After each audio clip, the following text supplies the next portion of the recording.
hemos aprendido que los salmos son letras de canciones. Amén, son la letra de la canción y hablan, no sabemos la melodía, no tenemos el ritmo, pero tenemos la letra, gloria al Señor. Entonces imagínese usted, David compuso este salmo y ese salmo habla de sí mismo.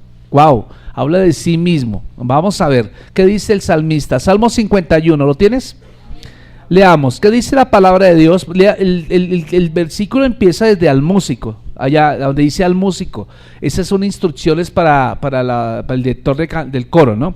Entonces dice al músico principal, salmo de David, cuando después que se llegó a Betsabé, vino a él Natán el profeta. Entonces, wow, impresionante. Yo quiero explicar esto más adelante. Lea el versículo 1, diga conmigo: ten piedad de mí, oh Dios, conforme a tu misericordia, conforme a la multitud de tus piedades, borra mis rebeliones, lávame más y más de mi maldad y límpiame de mi pecado, porque yo reconozco mis rebeliones y mi pecado está siempre delante de mí. Contra ti solo he pecado y he hecho lo malo delante de tus ojos, para que seas reconocido justo en tu palabra y tenido por puro en tu juicio. He aquí en maldad he sido formado y en pecado me concibió mi madre. He aquí tú amas la verdad en lo íntimo y en lo secreto me has hecho comprender sabiduría.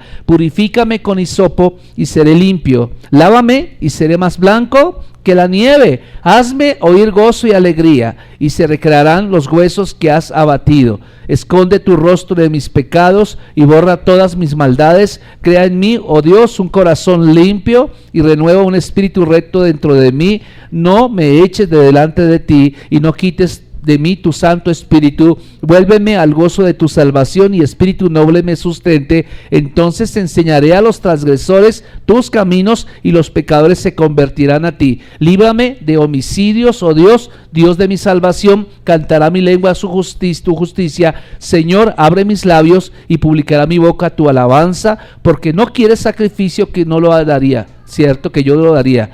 No quieres holocausto. Los sacrificios de Dios son el espíritu que quebrantado y al corazón contrito y humillado no desprecias tú, oh Dios. Haz bien con tu benevolencia a Sión, edifica los muros de Jerusalén. Entonces te agradarán los sacrificios de justicia, el holocausto u ofrenda del todo quemada. Entonces ofrecerán becerros sobre tu altar. Wow. Bueno, hoy quiero mencionar una cosa acerca del Salmo 51. Y es el poder del arrepentimiento, ¿no? Y ayer en la oración que hicimos en la mañana leímos el Salmo 26 y estábamos diciendo, si tú le pudieras dar un título a ese Salmo, ¿qué pondrías? Y habíamos hablado del Salmo 126, habíamos hablado acerca de gozo, porque el tema principal en el Salmo 126 es gozo. Y hoy descubro que el tema principal en el Salmo 51 es arrepentimiento. Y fíjense qué tremendo, porque si me pidieran un título, pues yo pondría la restauración de un rey contrito y quebrantado. Es importante el quebrantamiento en nuestra vida, mis amados hermanos. El avivamiento, el verdadero avivamiento viene cuando hay quebrantamiento en nuestros corazones. Mientras nosotros persistamos en nuestro orgullo, en nuestra soberbia, persistamos pensando que no le hemos fallado a Dios, nunca va a haber avivamiento. Avivamiento no son expresiones solamente allí en una iglesia donde saltamos, nos caemos y gritamos. No, esa puede ser una expresión, pero no la expresión más importante. La expresión más importante de avivamiento es quebrantamiento. Escuché la historia en Guatemala hacia comienzos del siglo XX. Escuché la historia de unos misioneros que llegaron a una ciudad llamada Almolonga. No sé si usted ha escuchado Almolonga, pero Almolonga era un pueblo que se caracterizaba porque abundaban las tabernas y abundaban todo ese tipo de sitios de lenocinio, o sea, donde hay prostitutas y todo ese tipo de cosas de pecado. y había muchas tabernas, habían más tabernas que panaderías. Y se cuenta que llegaron los misioneros y empezaron a predicar el mensaje del evangelio. Y empezaron con unas familias, y cuando de repente mucha gente empezó a caer de rodillas delante del Señor, porque el Señor les mostró su pecado. Y entonces empezaron a confesar sus pecados, y esa trajo allá, eso fue como un castillo de naipes que empieza a caerse como un dominó, y resulta que todo el mundo en ese pueblo resultó convertido al Señor. De tal manera que el resultante del arrepentimiento fue que las tabernas se cerraron los litios del lenocinio, se cerró todo este tipo de cosas, y déjeme decirle, la cárcel se cerró también, porque ya no hay delinquía, ¿me entiende? Ahora, ¿y qué avivamiento? Ese es un avivamiento. Se cuenta que como resultante de ese arrepentimiento, empezó a ver milagros que no nadie los podía escribir, pero donde terminaba el pueblo y empezaba el otro pueblo, hasta acá, donde terminaba el Molonga, te cuenta que los campesinos empezaban a cultivar, y las zanahorias que salían eran zanahorias de medio metro, y salían cosas unos frutos de unos tamaños impresionantes, y la gente se preguntaba cómo vino a pasar esto. Pues él vino a pasar esto porque hubo un arrepentimiento genuino en la gente. Porque donde hay arrepentimiento es donde el Espíritu Santo empieza a trabajar. Y recordemos que el Señor mismo dice: buscar primeramente el reino de Dios y su justicia, todo lo demás os vendrá por añadidura. Ahora vamos a encontrar aquí en el Salmo 51 lo que es el arrepentimiento. Porque cuando leemos el Salmo 51, para entenderlo en toda su plenitud, tendremos que remitirnos al segundo libro de Samuel, capítulo 11 y capítulo 12. Y allá, no lo voy a leer por razones de tiempo, pero los capítulos 11 y 12 del segundo libro de Samuel nos relata que el rey David tuvo un tiempo de relajamiento espiritual. ¿Cuántos saben que David es el hombre conforme al corazón de Dios? La Biblia lo menciona en varios lugares, dice: este hombre es conforme a mi corazón, y efectivamente, pero el ser conforme al corazón de Dios no es garantía de que tú siempre estés en obediencia. Y resulta que llegó un momento de relajamiento espiritual en David, donde en lugar de salir al campo de batalla como era usual, todo dice que por aquella época todos los reyes salían a batallar, ¿cierto?, a luchar sus batallas, pero David ese día decidió quedarse ocioso en la casa. Y ocioso en la casa, dejó el ejército peleando allá solo, y él se quedó en la casa, y resulta que en esa ociosidad es donde trabaja el diablo. En la ociosidad, el ocioso es el taller del diablo. ¿Aló? El taller del diablo es donde tú puedes ser el hombre perfecto, puede ser un hombre que conoces la palabra de Dios, puede ser que tú hayas participado de todos los cultos, no hayas fallado en los 52 domingos del año a tu iglesia, pero un momento de ociosidad es suficiente para que el diablo entre en tu vida. Ahora vean qué tremendo, porque ese relato nos da que efectivamente cuando él salió, se levantó bien tarde, salió de la terraza de su casa, del palacio, y desde la terraza del palacio se podía contemplar toda la ciudad de Jerusalén, y mirando con detalle se detalló que había una mujer justo cerquita del palacio que se estaba bañando al aire libre, y no era cualquier mujer, era una mujer muy bella, ¿sí? Y entonces él sintió atracción, porque el pecado entró ¿por dónde? Por los ojos. Y no solamente entró por los ojos, sino que usted puede ser tentado de cualquier manera. Usted puede ver tentado, el diablo utiliza nuestros sentidos físicos para tentarnos, nuestros oídos, nuestros ojos, nuestro tacto. Pero este hombre, en el momento de ociosidad, entonces el diablo le entró por los ojos. ¿Y cuál fue la reacción ante eso? Él permitió caer en tentación. Entonces mandó llamar a aquella chica llamada Betsabé, y resulta que la chica no era soltera, era casada, y resulta que era casada con uno de los mejores soldados que tenía David en su ejército. El soldado llamado Urías, etita, estaba en el campo de batalla mientras el rey estaba en la casa, y entonces dice que se llegó a ella, tuvieron lo que no debían tener, y resultante de eso ella quedó embarazada.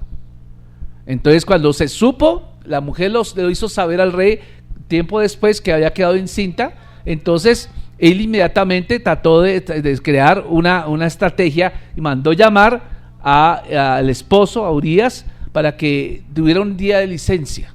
y que se llegara a ella para que chacarle el hijo a él, ¿me entiende? Pero resulta que Urías era muy fiel, era muy leal y dijo, y se quedó en la puerta de la casa y nunca entró a estar con la mujer. Entonces cuando el rey se enteró de que él no había llegado a la mujer, entonces lo trató de presionar para que se llegara a la mujer y no lo quiso. ¿Cómo te parece, rey, que yo voy a dejar, estoy en guerra y me voy a dejar allá a mis compañeros tirados y aquí yo disfrutando de la vida? Entonces, como no quiso hacer caso, rey David escribió una carta, redactó una carta que se lo mandó a su capitán, ¿cierto? Y se lo mandó con el mismo Urías, donde la carta venía sellada, y la misma carta, cuando lo leyó el capitán, dijo: ponga a Urías en el frente de batalla, en el lugar donde es más tenaz, ¿cierto? Y déjenlo solo. ¿Para qué? Para que lo mataran. O sea, vean qué tremendo. Después de que ocurrió eso, David creyó que nadie se había dado cuenta. Después de que pasó todo el tiempo, el Señor llamó a Natán, el profeta, y resulta que Natán llegó de parte de Dios y confrontó a David. Y le dijo: sí, David, tengo una historia que contarte. Y eso lo dice segundo libro de Samuel, capítulo 12. ¿La historia cuál es? La historia es que hay un pastorcito que tiene una oveja, y con esa ovejita él disfrutaba, jugaba, dormía, era su mascota favorita, ¿cierto? Era todo para esa persona, pero él tenía un vecino que tenía muchas ovejas, y entonces al que tenía muchas ovejas le llegó una visita muy importante. Y entonces este que tenía muchas ovejas, en lugar de sacrificar una de las ovejas que él tenía para atender a la visita, decidió quitarle la oveja a este hombre y la sacrificó para su visita. Cuando David escuchó lo que acababa de decir el profeta, dijo: vive Jehová, que el que tal haga pagará 4 veces lo que hizo. Y entonces Natán se dirigió a él, le miró a los ojos, le dijo: ese hombre eres tú, porque tú, teniendo varias esposas, le quitaste la única esposa a este hombre, Urías eteo, y Jehová se ha dado cuenta. Entonces cuando David escuchó eso, inmediatamente rasgó sus vestiduras y empezó a decir: contra ti he pecado contra el Señor. Wow. Y yo quiero mencionar algunos aspectos de este arrepentimiento, porque es curioso, pero vea, cuando usted comete un error, muy probablemente usted no lo va a querer que la gente lo sepa. Y más cuando es un pecado que tiene otro pecado y otro pecado y otro pecado, porque usted va a encontrar que el primer pecado que encontró aquí David es la ociosidad. Es un pecado, pero la ociosidad lo llevó a un ¿qué? Adulterio. Luego del adulterio, él trató de tapar ese adulterio con un asesinato, y luego trató de tapar el asesinato cuando trató de esconder su pecado. Y vamos a ver que todo esto obedece a una serie de situaciones que ocurrieron en David, y es la dureza de corazón. O sea, el hombre conforme al corazón de Dios, de alguna manera se ha convertido en un hombre duro de corazón.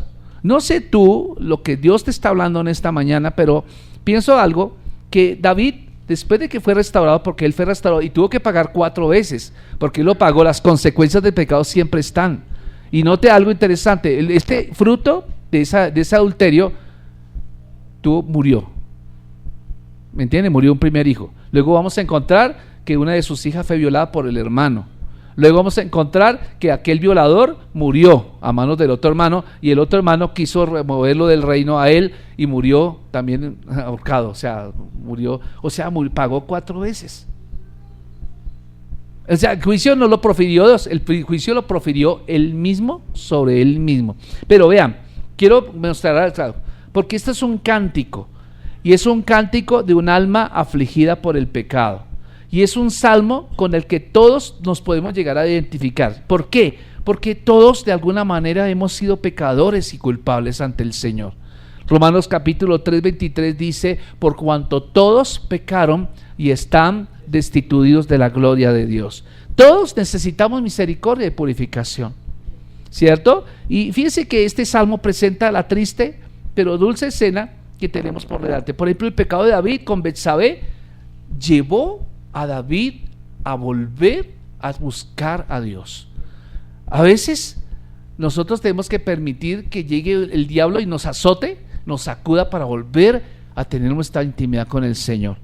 No tienes que esperar allá. No tienes que esperar allá. Entonces fíjese que cuando él sucedió todo esto, el Natán lo confrontó, él empezó a confesar sus pecados y clamó por limpieza. Y aunque el corazón esté abrumado, todavía puede alzarse a Dios una oración.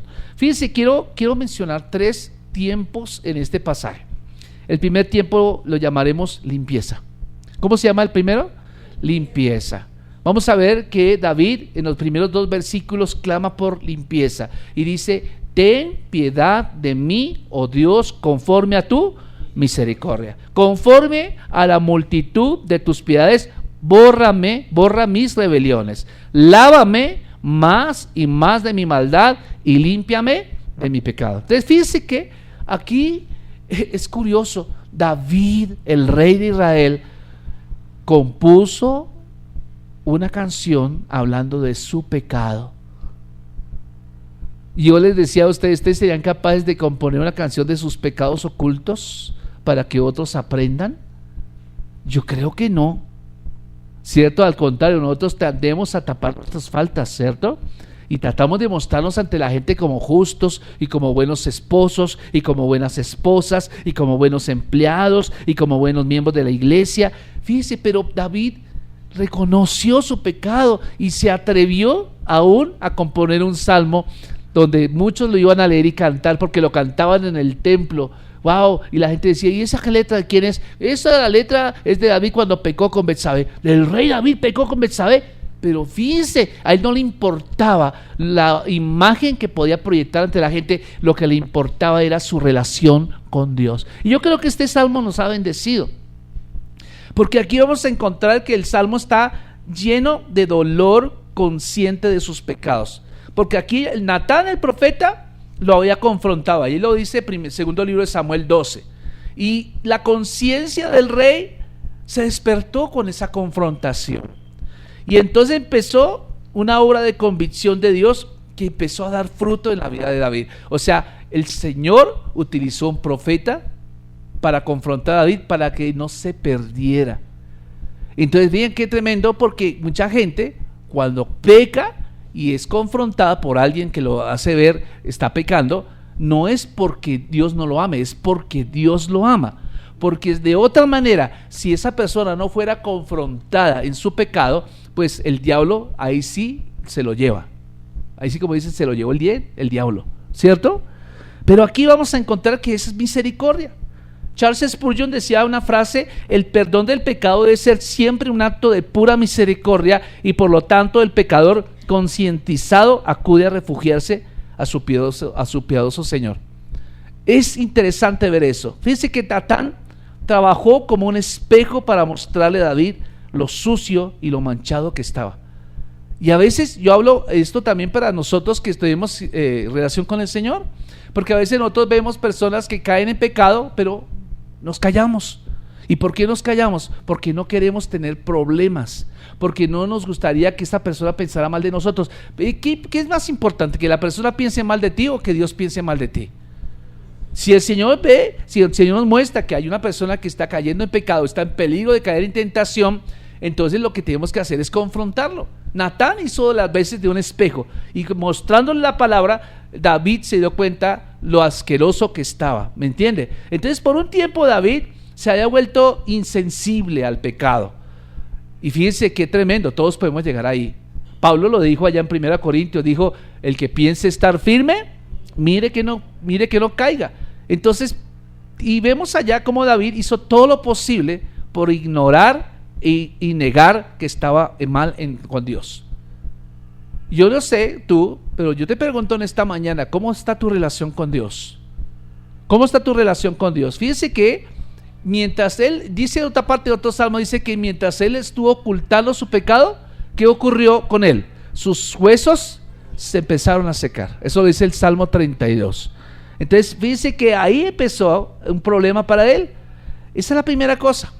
Cuando Natán confrontó a David, lo primero que hizo David fue: Señor, límpiame, lávame de mi pecado.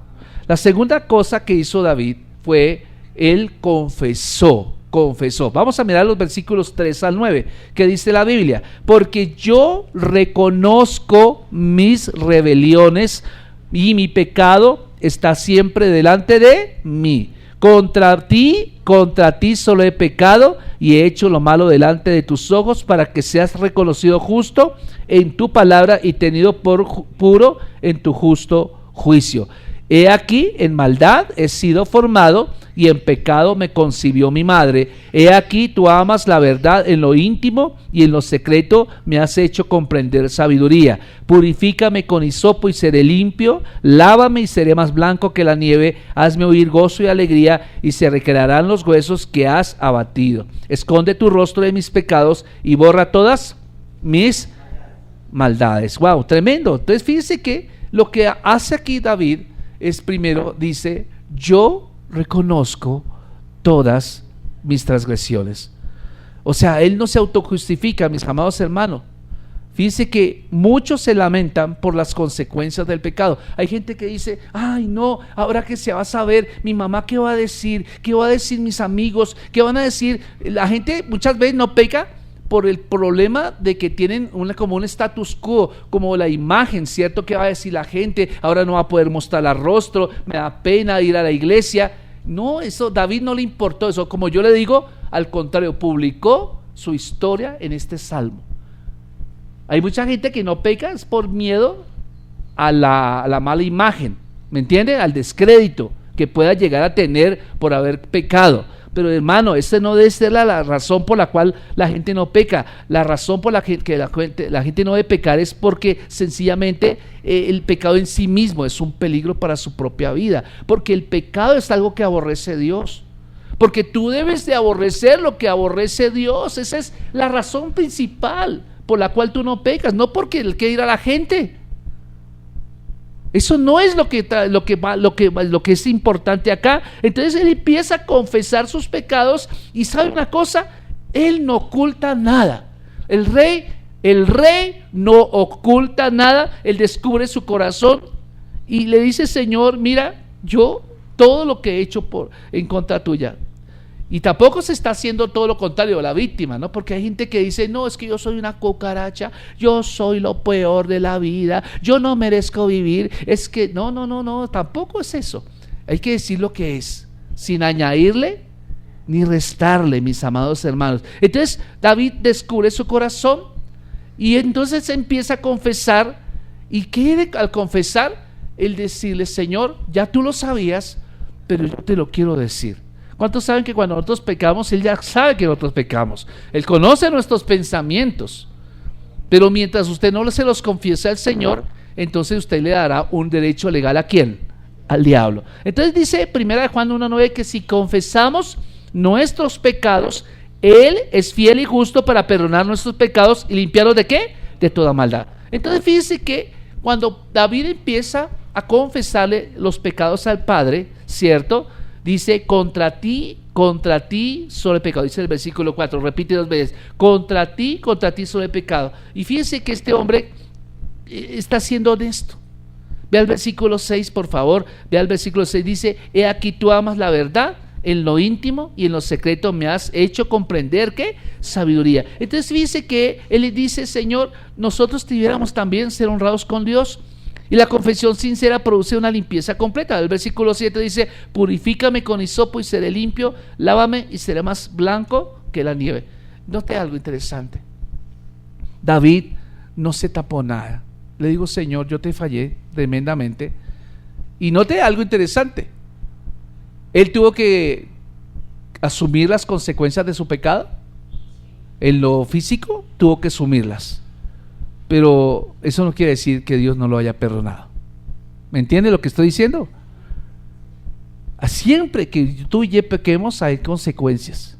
Ahora, note que David dice: contra ti solo he pecado. Pero cuando usted peca, no solo peca contra Dios, usted peca también contra la gente que ama. Cuando usted peca, usted tiene que pensar: ¿quién está tomando a usted como un ejemplo? Porque usted puede ser un ejemplo para esas personas. Puede ser una clave o puede ser un clavo para la gente. Puede ser sus propios hijos, puede ser su propio familiar, pueden ser sus compañeros de trabajo, de estudio, que lo han tomado usted como modelo. Y entonces tenemos que evaluar si lo que estamos haciendo en realidad estamos pecando también contra la gente. Obviamente siempre pecamos contra Dios primero. La primera persona que se contrista es ¿quién?